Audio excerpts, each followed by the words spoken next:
What's up guys, it's David $21 back here once again, and this time I'm going to be doing our third war recap. So this one was particularly interesting because as you can see, both sides out of 60 stars, neither side really got all that many. We each left 14 stars on the table, and the difference right here is the total destruction right there. We being 4.8% ahead on total destruction, took the victory home, but only just, and this was actually also in part due to some tactical mistakes right there. So you can see this base right here, this lowest Town Hall 9. I know he doesn't attack very well. He was 0-star going down to the very end, like not a single attack was used on him, surprisingly. And yeah, basically because of that, we managed to grab the victory and bring it home. But, you know, unfortunately for us, we didn't have too many things going for us, you know, in the right direction when Coach Chris right here, he didn't manage to do anything in particular. He didn't even get any stars against one of the Town Hall 11s, which was, if I'm not wrong, number 2 right here. So, alright, and he also 0-star number 3. So, our leader decided to boot him from the clan, which is unfortunate. But overall, this is what we have going down to the very end. Not too much fantastic stuff, but I do have some great attacks, like the one that basically won the war for us right here, Change Name attacking the number 3 Town Hall 11. This raid was actually done by Thanatos on behalf of the actual owner of Change Name. So we're gonna go ahead and watch this off to start things off. And this attack right here, like I already just mentioned, this one was pretty much the one that won the war for us because you know, Change Name, she was unable to get online towards the end of the war because she was really busy. So unfortunately she had to like basically leave someone else to be the one to do her attack for her. And fortunately Thanatos just so happened to have her account on his device and is able to go on, do this attack and get the second star against this base, which was previously unstarred at all. He previously had 0 stars against it. And like I already mentioned, unfortunately Coach Chris, one of our 2 Town Hall 12s, he was unable to get the job done against this base. He mostly just spammed his troops in and didn't get a single star. So our leader, unfortunately, he decided to say goodbye to Coach Chris after just one war. But by the way, Thanatos right here, going in against this Town Hall 11.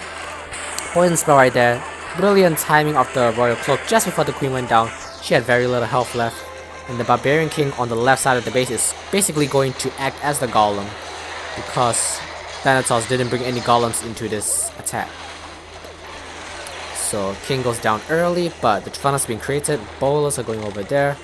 Warbreakers coming in nicely, and most of the Valkyries going in over here on this side of the base. And they're gonna be going straight for the Town Hall.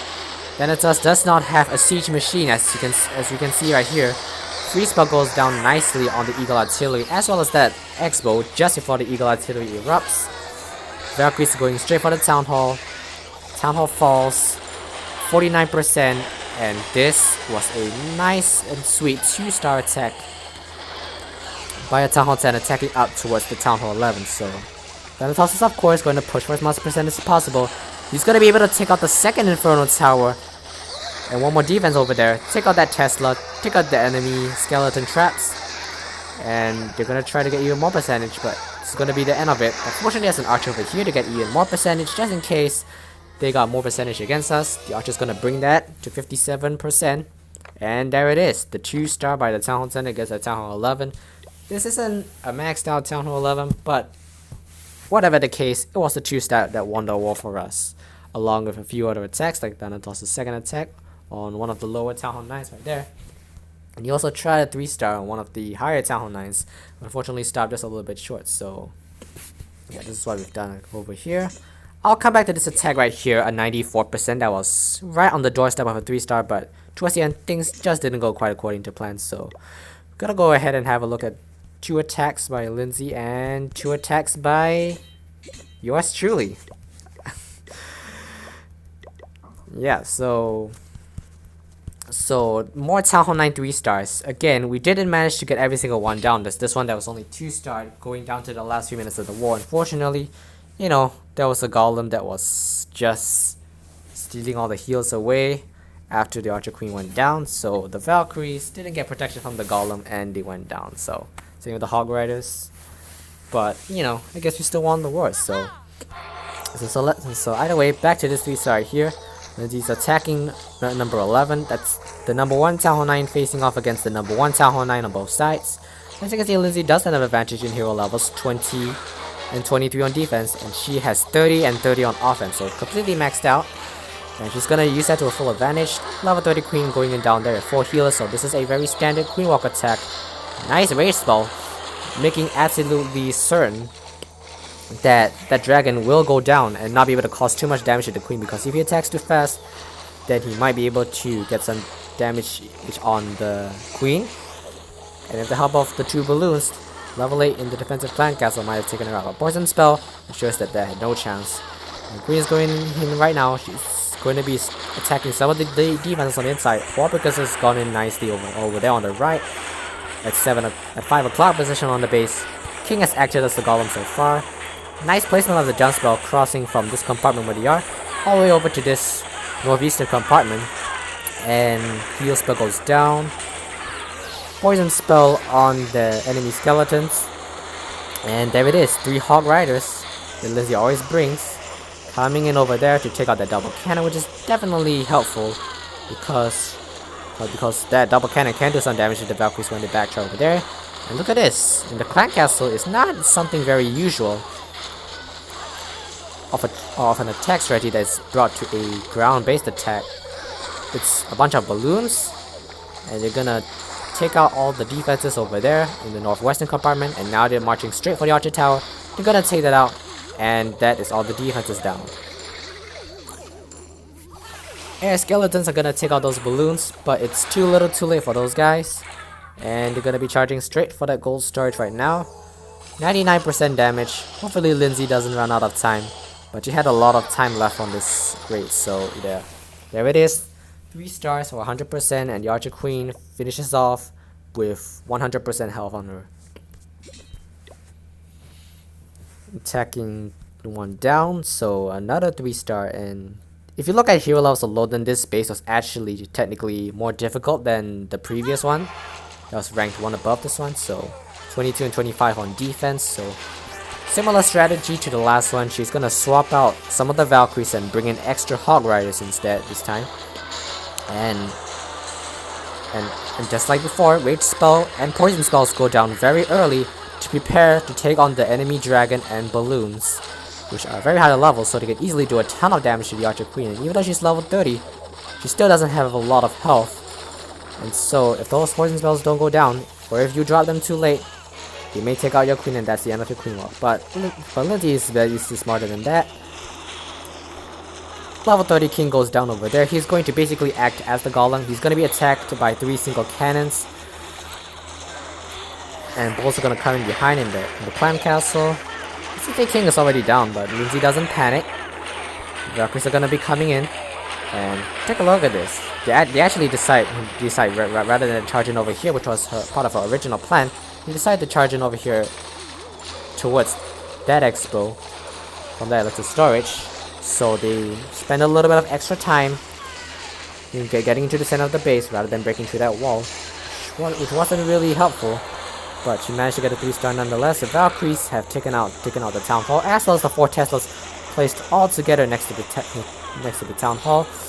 Generally, when you try putting 4 Teslas when building a base together, generally you want them to all be placed as protected by other defenses rather than by the town hall, because the town hall is mostly nothing but a nuisance. Like, it doesn't do any damage. So putting 4 Teslas next to the town hall is a common strategy in anti 2-star base building, but defending against a 3-star attack strategy, it's not a really good idea to put 4 Teslas together like next to the town hall. It should have more damage spread out if you're trying to specifically protect the town hall. And there it is. As a result of that, 3 stars. So 14 attacked by myself, number 16 on the map. So this one came down to the wire in terms of time, because I didn't have a lot of cleanup left. The troops weren't really going as I prefer, and I will admit I was a little bit sloppy during this raid, but 3 star nonetheless. Replay ends in 2 minutes 57 seconds as of now. Let's see when the raid starts. That's roughly how much time I have left. So right about here, 2:53, and the raid started, which means I have 7 seconds left to get this 3-star. Or else it wouldn't have been. So baby dragon coming in over there.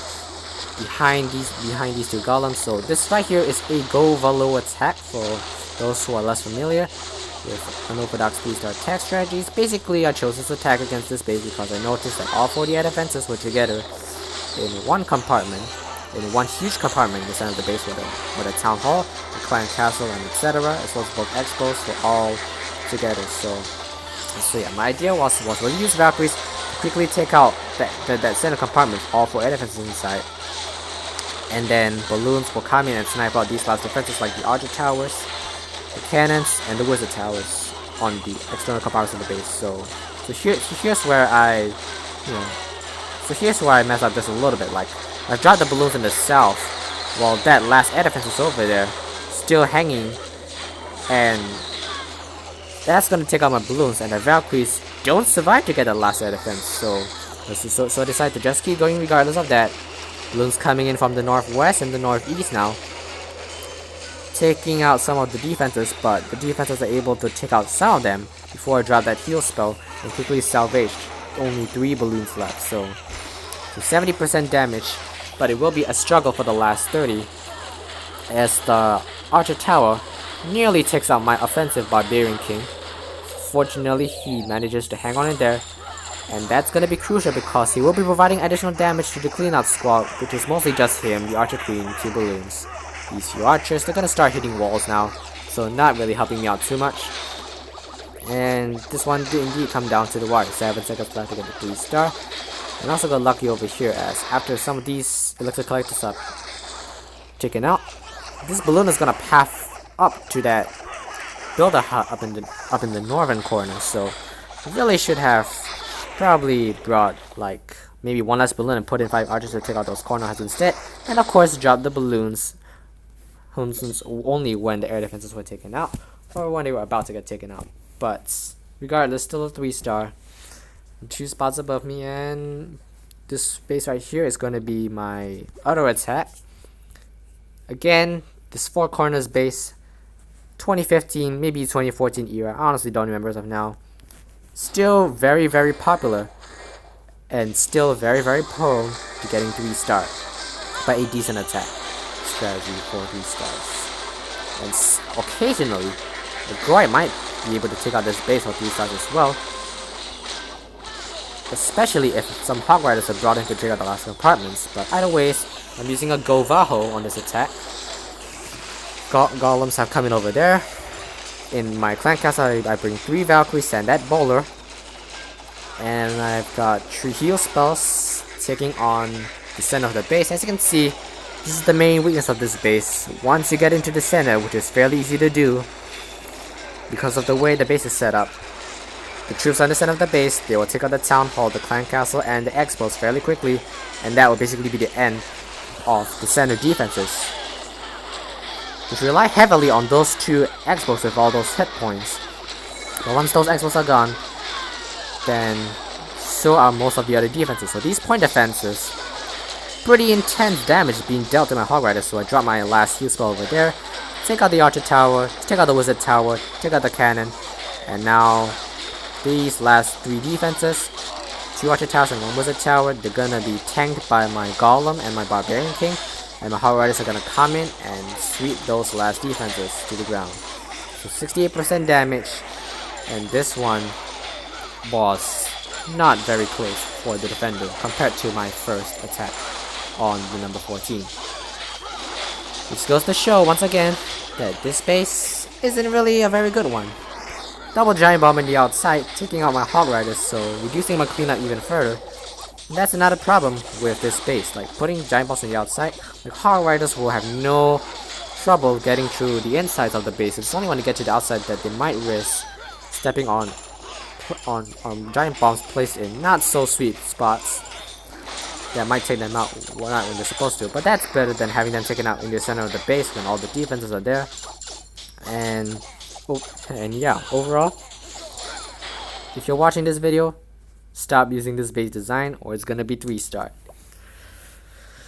Okay, and for my last replay for the day, before we wrap this one up, this is the lineup. As you can see, this base right here, not 3-star, not attacked at all going down to the very end, let alone 3-star. And this one right here is what I mentioned earlier, we're going to be showing.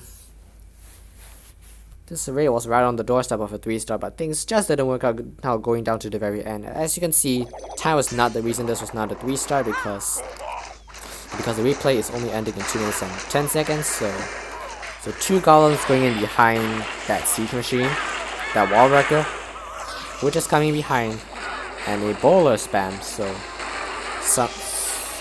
you could suggest that the way these bowlers are deployed, such a spam-like manner, is the main reason this was not a 3-star.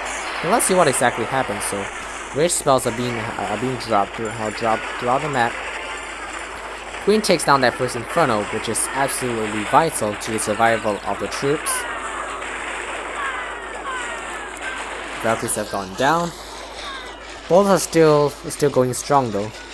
And the Queen is going to be locking onto the second Inferno Tower. She's basically the only troop in the whole army who can snipe the Inferno Tower like that from the 2 tile compartment outside.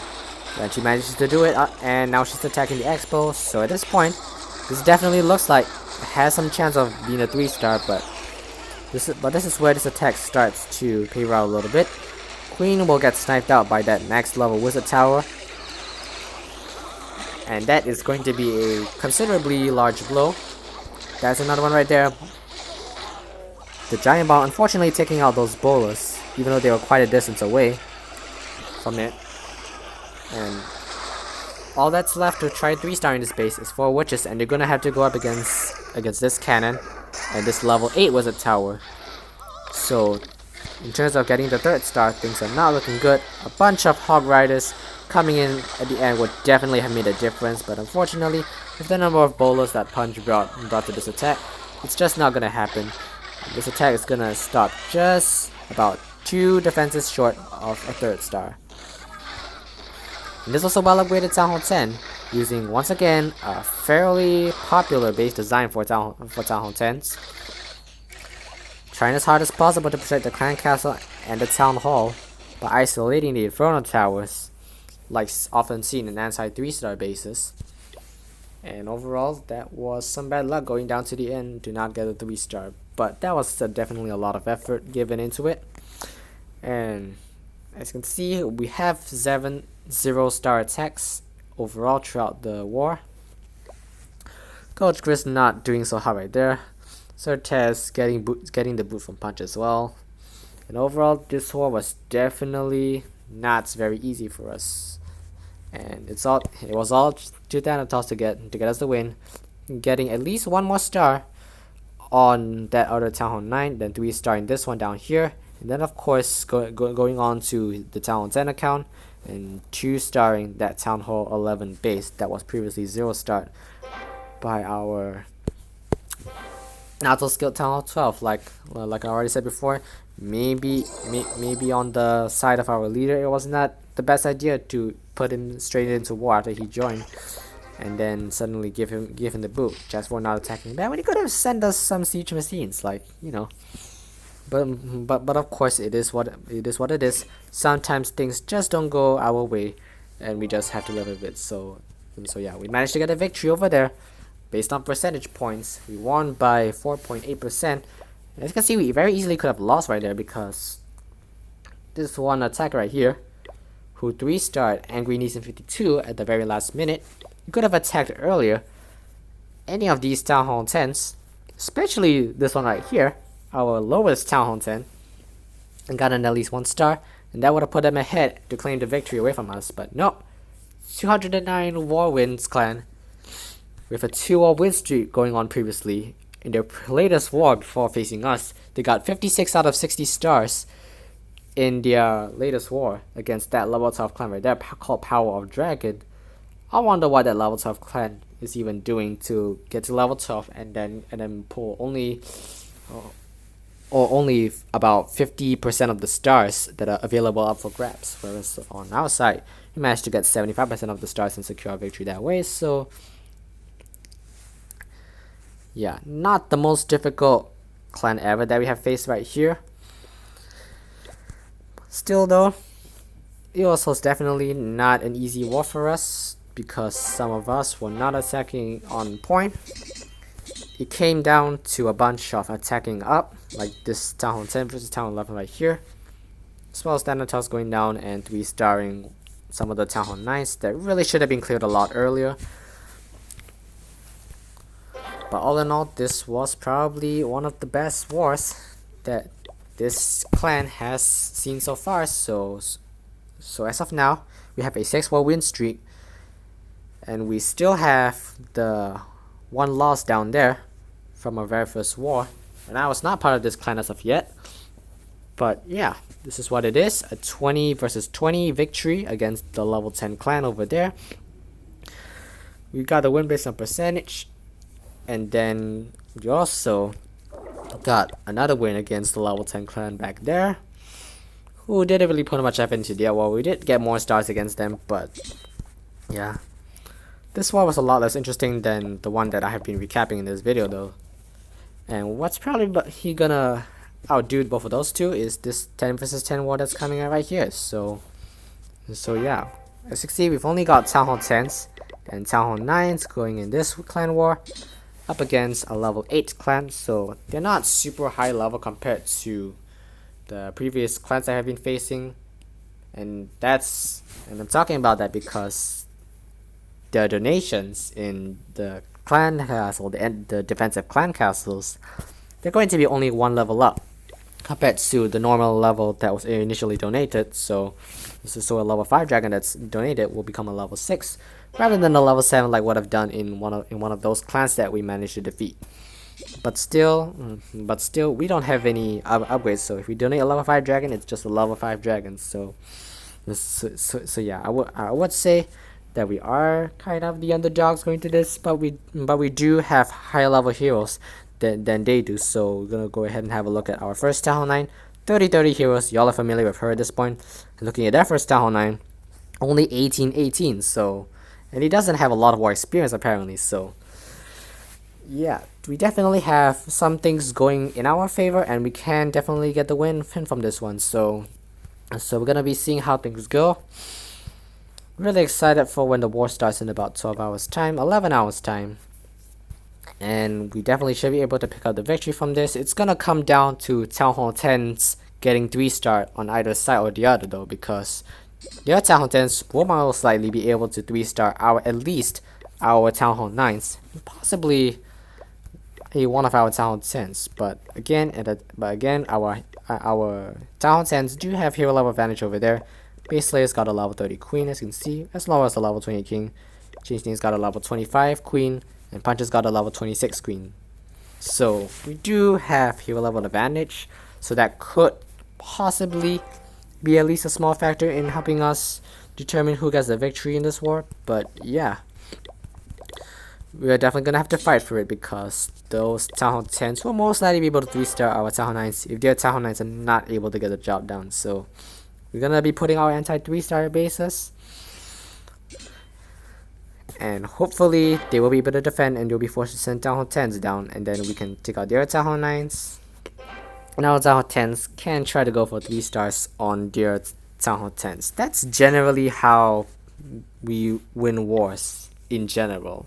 We have like when Town Hall 9s get the 3 stars on other Town Hall 9s. If there are lower level Town Halls involved, like Town Hall 8s, they get the 3 stars on their fellow Town Hall 8s on the opposing team.